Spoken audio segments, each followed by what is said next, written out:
Good morning, students. Today we discuss about the nature of sociology. Moroma satro satriyokol আজি আমি সমাজ তত্ত্বৰ প্ৰকৃতিৰ বিষয়ে অধ্যয়ন কৰিম বা কিছু আলোচনা কৰিম। আচ্ছা, সমাজ তত্ত্ব বিষয়টো দুটা বেলেগ বেলেগ শব্দৰ পৰা উৎপত্তি হৈছে। যে এটা হ'ল লেটিন ৱৰ্ড সোচিয়াছ আৰু আনটো হ'ল গ্ৰীক শব্দ লগছ। লেটিন শব্দ সোচিয়াছৰ অৰ্থ হ'ল টু এছ'চিয়েট, অৰ্থাৎ সম্বন্ধ। আনহাতে লগছ মানে হ'ল সায়েন্স অৰ ষ্টাডি, অৰ্থাৎ লগছ মানে বিজ্ঞান বা অধ্যয়ন। এতিয়া সেইফালৰ পৰা যদি আমি চাবলৈ যাওঁ তেতিয়াহ'লে সমাজতত্ত্বৰ এনেকুৱা এটা বিষয় যি বিষয়টোৱে ইয়াৰ মানে সমাজৰ বিভিন্ন দিশৰ বিষয়ে বৈজ্ঞানিক পদ্ধতিৰ সহায়ত বিভিন্ন ধৰণৰ তথ্য সংগ্ৰহ কৰে আৰু অধ্যয়ন কৰে। ইয়াৰ উপৰিও যদি আমি প্ৰথম অৱস্থাত চাবলৈ যাওঁ যে সমাজতত্ত্বৰ প্ৰকৃতিৰ ফালৰ পৰা, তেনেহ'লে কিছু কিছু অন্যান্য প্ৰশ্নৰ উদয় হয় যে সমাজতত্ত্ব আচলতে বিজ্ঞান হয়নে নহয়। When we study about the nature of sociology, then actually that particular word sociology is derived from two different words. One word is coming from Latin word socius, which means is to associate, and another word is logos, which means science or study. So in that case, we can say that sociology is that type of subject which study about the society and different topics of society with the help of different scientific method. That means it collects its data in a scientific way or scientific method. কিন্তু বিভিন্ন ক্ষেত্ৰত এই যিবিলাক প্ৰশ্ন উদয় হয় যে সমাজতত্ত্ব আচলতে কি বিজ্ঞান হয় নে নহয় নে কলা বিষয়, তেতিয়াহ'লে আমি পোনপ্ৰথমে চাব লাগিব যে আচলতে বিজ্ঞান কাক বুলি কয়। এতিয়া বিজ্ঞান বুলি কোৱাৰ লগে লগে কি বুজায় যে য'ত নিৰ্দিষ্ট ধৰণৰ কি থাকে, পদ্ধতি থাকে, বৈজ্ঞানিক পদ্ধতিৰ জৰিয়তে বিভিন্ন ধৰণৰ পৰীক্ষা নিৰীক্ষা কৰা যায় আৰু তাৰ জৰিয়তে নিৰ্দিষ্ট এটা ফলাফলত উপনীত হোৱা যায়। এই বিষয়ে যদি আমি ক'বলৈ যাওঁ তেতিয়াহ'লে আমি পাম যে বিখ্যাত সমাজতত্ত্ববিদ, ইয়াৰে দুজন সমাজতত্ত্ববিদৰ কথা ক'ব লাগিব যে আকবাৰ্ণ আৰু নিমকফ। চ' তেওঁলোকৰ মতে বিজ্ঞান মানে আচলতে জ্ঞান। চ' when we say about that what is science, so in case of science what we found that we found some exact results when we collect the data, or in case of the particular meaning of science, so in results of science some particular exact data are found or results are found. So that is why those particular things are related with science. So general concept is that science means physics, chemistry, biology, statistics, etc. But along with that, when we say about the society, so in that case we don't have that type of laboratory. So in case of physics, in case of chemistry, in case of biology, so different types of experiment are mainly done inside the laboratory. But when we say about the society, so in that case we don't directly have that type of thing. That means we don't have laboratory, but we can use the society as a laboratory. So it is not possible to bring a society inside the laboratory. So that is why maximum in case of sociology we use the society as a laboratory. So in that case, so when it is said by the Nimkov and Ogburn, so they said that science means actually knowledge. So in that case sociology is also one type of science. It is not similar with the physics, chemistry, biology. Their methods are different, but in case of sociology also, it collects different data with the help of different scientific methods. So in that case, we can say that sociology is also one type of science. There যদি সমাজতত্ত্বৰ কথা ক'ব যাওঁ যে অকবাৰ্ণ আৰু নিমকফে কৈছে যে বিজ্ঞান মানে আসলে জ্ঞান। এতিয়া পদাৰ্থ বিজ্ঞান হোক, ৰসায়ন বিজ্ঞান হোক, নাইবা উদ্ভিদ বিজ্ঞান, প্ৰাণী বিজ্ঞান, জীৱ বিজ্ঞান, এই গোটেইখিনি কি কৰে যে নিৰ্দিষ্ট পৰীক্ষাগাৰৰ ভিতৰত পৰীক্ষা নিৰীক্ষা কৰে আৰু নিৰ্দিষ্ট এটা সিদ্ধান্তত উপনীত হয়। কিন্তু সমাজতত্ত্ব গোটেই সমাজখন পৰীক্ষাগাৰৰ ভিতৰত নি পিনে অধ্যয়ন কৰাটো সম্ভৱ নহয়। সেইকাৰণে কি কৰা হয়, সমাজতত্ত্বত গোটেই সমাজকে এটা পৰীক্ষাগাৰ হিচাপত লৈ পিনে তাৰ বিভিন্ন দিশসমূহ বৈজ্ঞানিক পদ্ধতিৰ জৰিয়তে অধ্যয়ন কৰা হয়। আৰু তথ্যসমূহ সংগ্ৰহ কৰাৰ কাৰণে আচলতে বৈজ্ঞানিক পদ্ধতি অৱলম্বন কৰা হয়। সেইফালৰ পৰা যদি আমি চাব যাওঁ তেতিয়াহ'লে সমাজতত্ত্ব বিষয়টো এক প্ৰকাৰৰ বিজ্ঞান। এতিয়া ইয়াৰ উপৰিও আন যদি আমি কিছুমান বৈশিষ্ট্য চাবলৈ যাওঁ তেতিয়াহ'লে আমি কি দেখা পাম যে হাৰ্টন আৰু হাণ্ট নামৰ দুজন সমাজতত্ত্ববিদে বিজ্ঞানৰ দুই প্ৰকাৰৰ আচলতে সংজ্ঞা দিছে। যে তেওঁলোকে কি কৈছে যে বৈজ্ঞানিক পদ্ধতিৰ আহৰণ কৰাৰ প্ৰণালীবদ্ধ আৰু প্ৰামাণিক জ্ঞানক আচলতে বিজ্ঞান বুলি ক'ব পাৰি। আৰু দুই নম্বৰতে কৈছে যে বিজ্ঞান এটি অধ্যয়ন পদ্ধতিৰ দ্বাৰা প্ৰণালীবদ্ধ আৰু প্ৰামাণিক সত্য আৱিষ্কৃত হয়। So according to Hart and Hunt, they are two sociologists, famous sociologists. So according to them, so science is that in which process that systematic results are found. First. Second, according to them again, so science is that type of study by which systematic and some proof are also systematic studies are doing, and also some results or proof are also declared. So in that case, actually we can say that so different types of the thoughts are related, or different types of the concepts are related. So sociology is a science or arts. এতিয়া heart আৰু হাণ্টৰ যদি আমি বিশ্লেষণখিনি চাব যাওঁ তেতিয়াহ'লে আমি কি পাম যে এই ধৰণে যদি চাব যাওঁ তেতিয়া পদাৰ্থ বিজ্ঞান, ৰসায়ন বিজ্ঞান বা জীৱ বিজ্ঞান এই গোটেইখিনি আচলতে নিৰ্দিষ্ট এটা পদ্ধতিৰ ভিতৰত অধ্যয়ন কৰে আৰু এই অধ্যয়নৰ জৰিয়তে কিছুমান কি সত্য প্ৰমাণিত হয় বা কিছুমান ইয়াৰ যিখিনি ৰিজাল্ট মানে সেই ৰিজাল্টখিনি সত্য সহকাৰে প্ৰমাণিত হয়, তাক বিজ্ঞান বুলি ক'ব খুজিছে। কিন্তু যদিও সেই হিচাপত কোৱা যায় তথাপিতো কিন্তু আমি সমাজ ব্যৱস্থাৰ ফালৰ পৰা যদি চাব যাওঁ সমাজৰ নিৰ্দিষ্ট কিছুমান এনেকুৱা ধৰণৰ ধ্যান ধাৰণা আছে যিবিলাকৰ জৰিয়তে সেই নিৰ্দিষ্ট তথ্যখিনিও সত্য হিচাপত প্ৰমাণিত হ'ব পাৰে। এতিয়া বিজ্ঞানৰ আধাৰত যদি ক'ব যাওঁ তেতিয়াহ'লে মৃত্যুৰ পিছত মানুহ এজন কলৈ যায় তাৰ কিন্তু নিৰ্দিষ্ট উত্তৰ নাই। বিভিন্ন ধৰণৰ ধৰ্মীয় আচাৰ অনুষ্ঠান হিচাপত বা ধৰ্মীয় মতবাদ হিচাপত সেই উত্তৰটো আমি বেলেগ বেলেগ ধৰণে পাওঁ। হয়তো স্বৰ্গলৈকে যায় বুলি কওঁ, নহ'লে নৰকলৈকে যায় বুলি কওঁ। আনহাতে যদি জিনৰ সূত্ৰ চাব যাওঁ অৰ্থাৎ পৰীক্ষা আৰু প্ৰমাণৰ দ্বাৰা যদি কি বুলি কয় প্ৰতিষ্ঠিত জ্ঞানৰ কথা কওঁ তেতিয়াহ'লে আমি কি ক'ব পাৰিম যে মাক আৰু দেউতাক অবিহনে সন্তান জন্ম হ'ব নোৱাৰে। অৰ্থাৎ মাক আৰু দেউতাকৰ প্ৰয়োজন।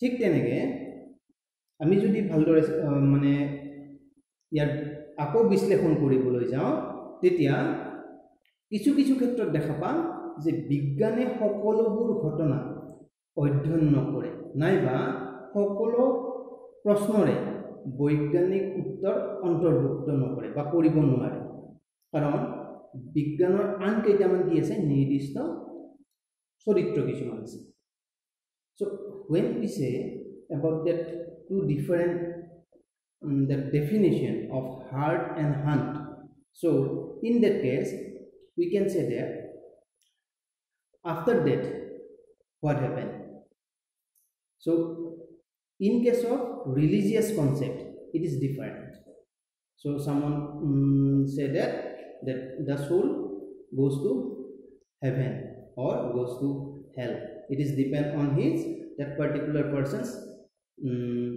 activities on the other hand in other case we can say that without parents children cannot be born so in some cases what happen each and every particular topic science are not interested each and every topic science generally not study so in that case what happened so we found that there are some other characteristics of science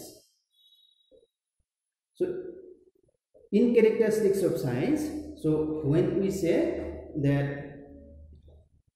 particular that proof evidence and again some particular things are that science are neutral so this type of characters are found এটা বিজ্ঞানৰ যদি আমি চৰিত্ৰৰ কথা ক'বলৈ যাওঁ তেতিয়া বিজ্ঞানৰ চৰিত্ৰত আমি কিছু আমি বেলেগ বেলেগ ধৰণৰ বৈশিষ্ট্য দেখিবলৈ পাওঁ অৰ্থাৎ সেইখিনি বৈশিষ্ট্য আমি বিজ্ঞানৰ চৰিত্ৰ বুলি কওঁ এটা বিজ্ঞানৰ চৰিত্ৰ বুলি কোৱাৰ লগে লগে তাৰ প্ৰথম কথাটো আহিব যে প্ৰামাণিক সাক্ষ্য অৰ্থাৎ ভেৰিফিয়েবল এভিডেন্স এতিয়া প্ৰামাণিক সাক্ষ্য বুলি কোৱাৰ লগে লগে সেই কথাখিনি নিৰ্দিষ্ট এটা বিষয় অধ্যয়ন কৰাৰ লগে লগে বিজ্ঞানে কি কৰে সেই সত্যটো উদ্ঘাটন কৰাৰ ক্ষেত্ৰত বৈজ্ঞানিক জ্ঞানখিনি প্ৰামাণিক সাক্ষ্যৰ ওপৰত নিৰ্ভৰ হয় নে নহয় সেইটো বিশ্লেষণ কৰাৰ চেষ্টা কৰে এতিয়া তাৰ উপৰিও যদি চাওঁ যে কম বেছি পৰিমাণে প্ৰমাণবোৰ কিহৰ ওপৰত নিৰ্ভৰ কৰে যে কিছুমান নিৰক্ষণীয় তথ্যপাতিৰ ভিত্তিত কৰা মানে বিশ্লেষণ হ'ব পাৰে যিবোৰ তথ্য কি হ'ব পাৰে দৃশ্যমান হ'ব পাৰে বা শ্ৰেণীকৰণ হ'ব পাৰে তেনেকুৱা ধৰণৰ বৈশিষ্ট্য আমি কম বেছি পৰিমাণে দেখিবলৈ পাওঁ আনহাতে যে কিছুমান ক্ষেত্ৰত কি হয় বিজ্ঞান নিৰ্দিষ্ট কি থাকিব লাগিব যদি বিজ্ঞান হ'ব লাগে তেতিয়াহ'লে ফলাফলসমূহৰ যুক্তিযুক্তপূৰ্ণ প্ৰমাণ থাকিব লাগিব অৰ্থাৎ যুক্তিপূৰ্ণ প্ৰমাণ থকাৰ প্ৰয়োজন হ'ব আৰু কিছু ক্ষেত্ৰত যিবিলাক সিদ্ধান্ত লোৱা যায় যে নিৰ্দিষ্টভাৱে এনেকুৱা ধৰণৰ যদি হয় তেতিয়াহ'লে তাৰ ফলাফল এনেকুৱা হ'ব পাৰে এতিয়া সেই যিবিলাক সিদ্ধান্ত থাকিব বা ফলাফল থাকিব সেই ফলাফল কেতিয়াবা চৰম নহ'বও পাৰে যাৰ ফলত কি হয়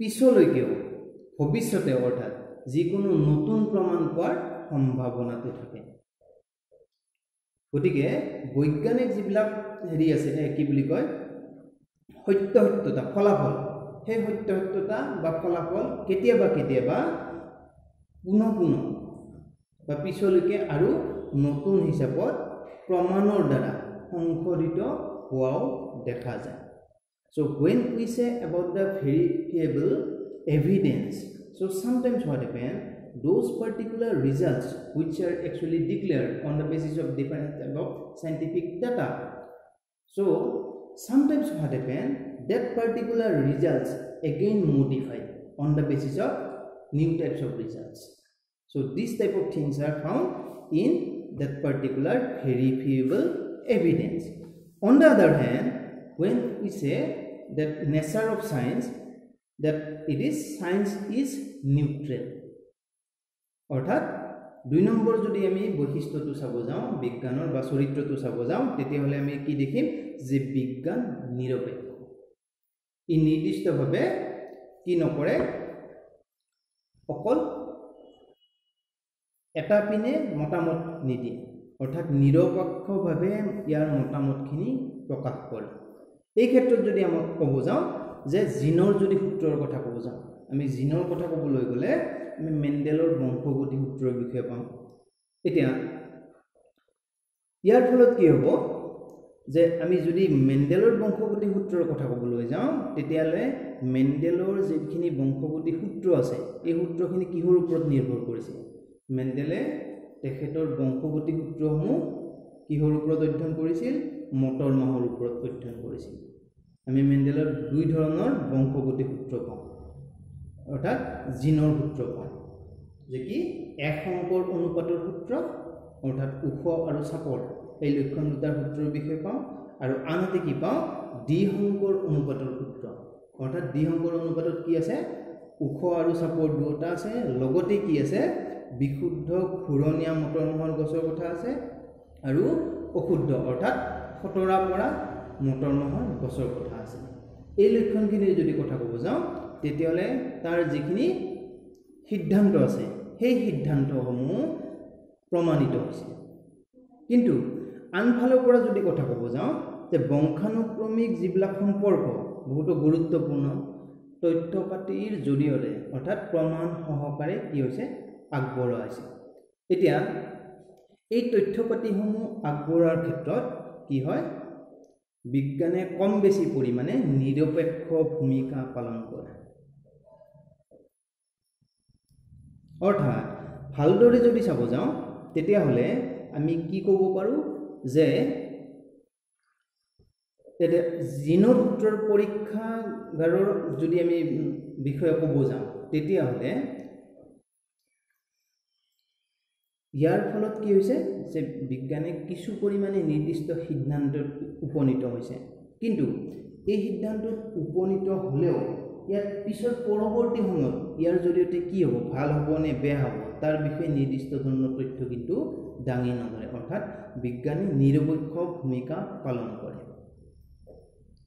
আকৌ আনহাতে যদি চাব যাওঁ তেতিয়াহ'লে নিৰপেক্ষ বুলি কোৱাৰ লগে লগে আন কিছুমান কথাও জড়িত হৈ থাকিব, যে এতিয়া আমি যদি কওঁ H2O অৰ্থাৎ পানী, ৱাটাৰ। এতিয়া দুটা হাইড্ৰজেনৰ অণু আৰু এটা অক্সিজেনৰ অণু লগ হৈ পিনে কি হয়? পানীৰ এটা অণু গঠন হয়। এইটো চিৰসত্য। গতিকে বিজ্ঞানে নিৰপেক্ষভাৱে কি ক'ব? যিটো সত্য সেইটো কি কৰিব? ছাপোৰ্ট কৰিব, অৰ্থাৎ সেইটোৱে সত্য বুলি প্ৰমাণিত হৈছে, তাৰ বিষয়ে মতামত দিব। So when we say about the another nature of science, then we say that science is neutral. So what science declare? Generally science declare which is generally true. A very simple example, that when we say H2O means water. When two components of hydrogen and one component of oxygen mix together, then it forms into water. So it is true. Still now it is the same. It is not different in any condition. So in that case science directly declared that it is true. So in that case it is, we say that neutral. On the other hand, when we say about the gene, characteristics of gene, so experimental of gene was mainly done by the Gregor Johann Mendel. So he first studied on genetics. So in that case what he found mainly he done two types of experiment and found two types of results. So from his experiment, first he give that particular result is monohybrid ratio result. So in that monohybrid ratio what he found, that when he selected two different characters p plant, one is pure tall, another is pure dwarf. Dwarf means short stature. So in his experiment, first experiment, he found that tall p plants are always dominant. Another his experiment is known as Dehydrated ratio experiment. So in his Dehydrated ratio experiment, he selected 4 types of characters. That means one pea plant, 2 characters are there. So what are the characters? The characters are pure tall and round pea plant. The seeds are round. Another characters are pure dwarf character pea plant and their seeds are wrinkle. Wrinkle means not properly round. So in his experiment, he found that all the results when it is intercross, then he found that the tall pea plant characters along with the round character seeds, they are dominant. So these particular results declared by him, and it is related with science experiment. So these type of things when declared, then it is actually neutral. So it is not sensible. So everywhere it will be same. So another character of science, when we say that principles of science are universal.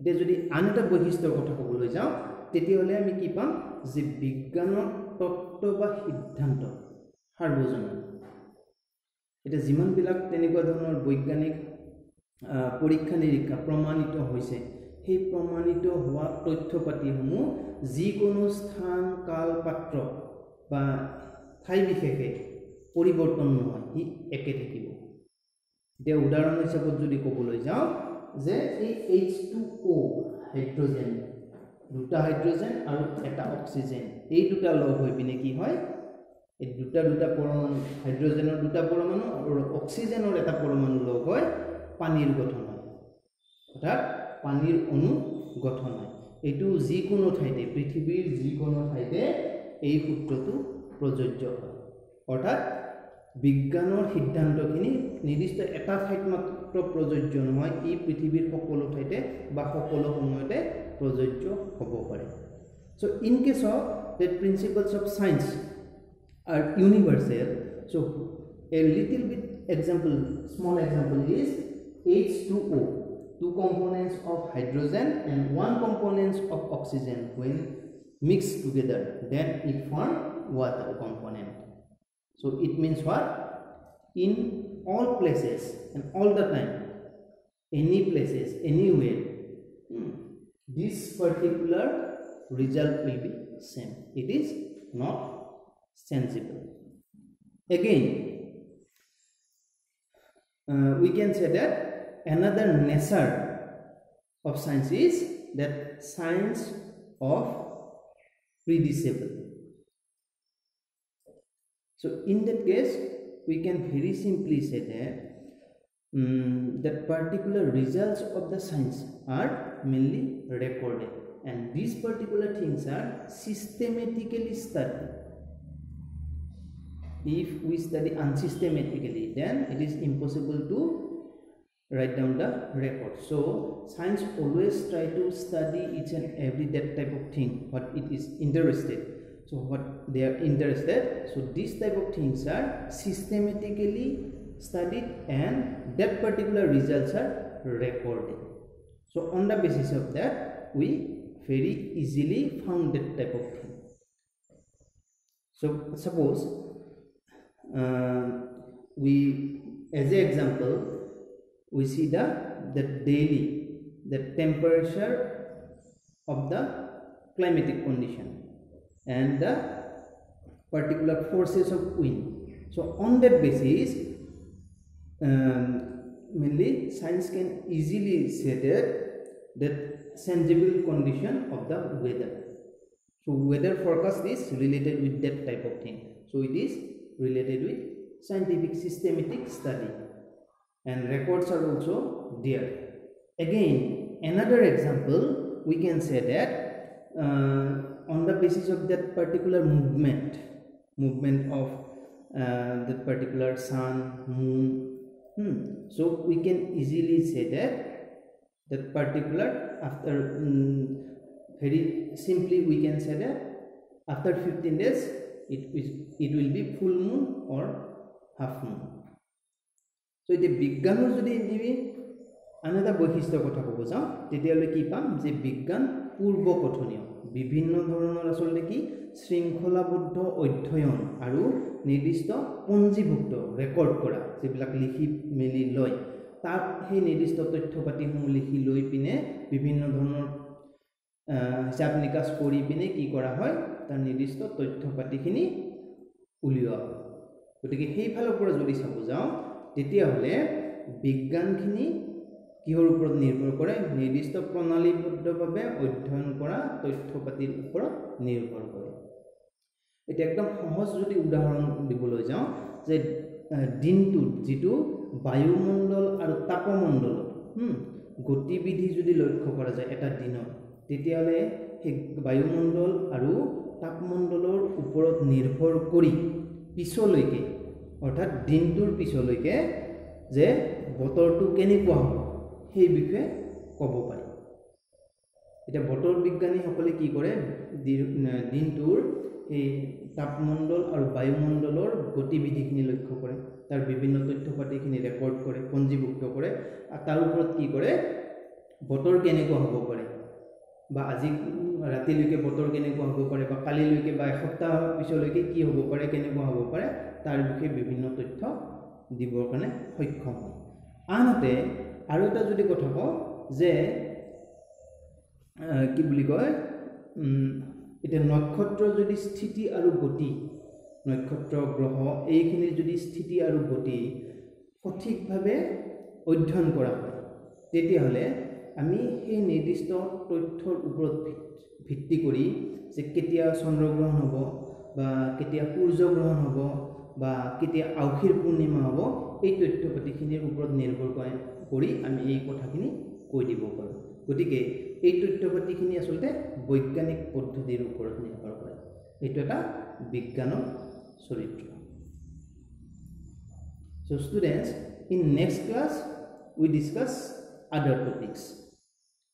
ছাত্ৰ ছাত্ৰীসকল আমি পৰৱৰ্তী ক্লাছত সমাজতত্বৰ লগত জড়িত আন বিষয়বস্তুখিনি অধ্যয়ন কৰিম এতিয়া এনচিইআৰটিৰ কিতাপৰ উপৰিও যদি সম্ভৱ হয় তোমালোকে আন এখন কিতাপ সংগ্ৰহ কৰি ল'ব পাৰা অসমীয়া মিডিয়ামৰ ছাত্ৰ ছাত্ৰীসকলে উচ্চতৰ মাধ্যমিক